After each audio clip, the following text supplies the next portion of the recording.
अहो मॅडम, तुम्ही या ना. प्राचीला बरं वाटत नाहीये. अरे बापरे, काय झालं? काळजीचं कारण नाही. प्राची पहिल्यांदाच शहाणी झाली. माझ्या परीने मी मार्गदर्शन केलंच आहे. आता तिला तुमच्या मायेची गरज आहे. येते मी. ताई, पोटात खूप दुखतंय.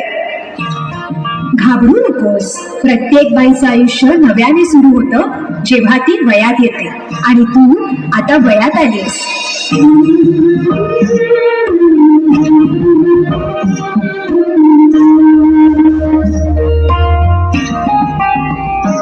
जन्म आईचा बाईचा खूप गाईचा, एक आईचा आईचा एक ताईचा.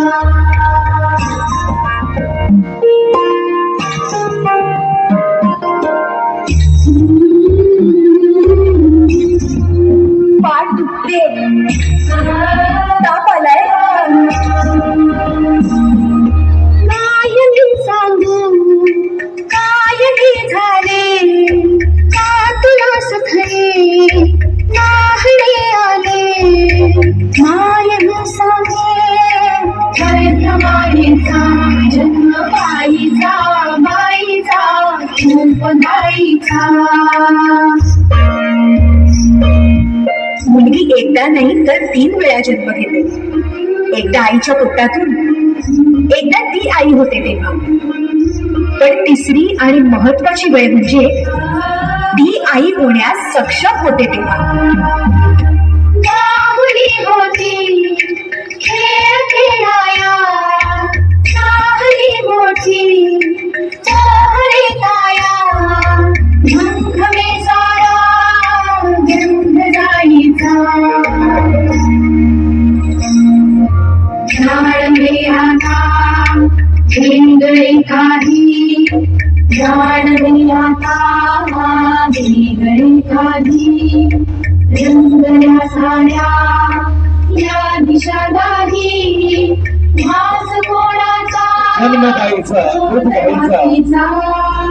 हे सुंदर वरदान श्री जिजामाता प्राथमिक विद्यालय.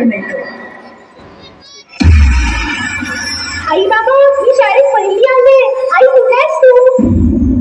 आज आपल्या प्राचीला पाहायला पाहुणे मंडळी येणार आहेत. जा, तयारीला लागा. अहो, पण किती लहान आहे ती.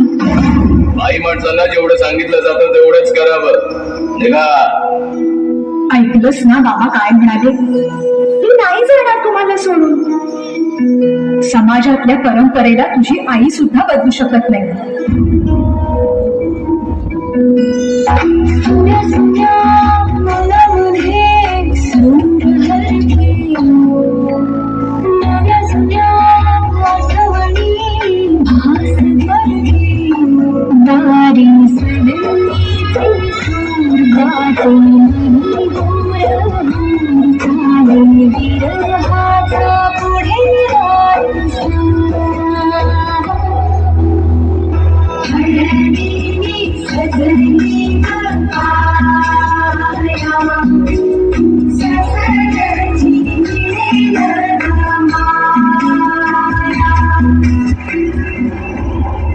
माया करायला मुलगी म्हणून जन्माला येणं हाच आपला गुन्हा आहे. कसं सांगू, कसं शिकवू तुला?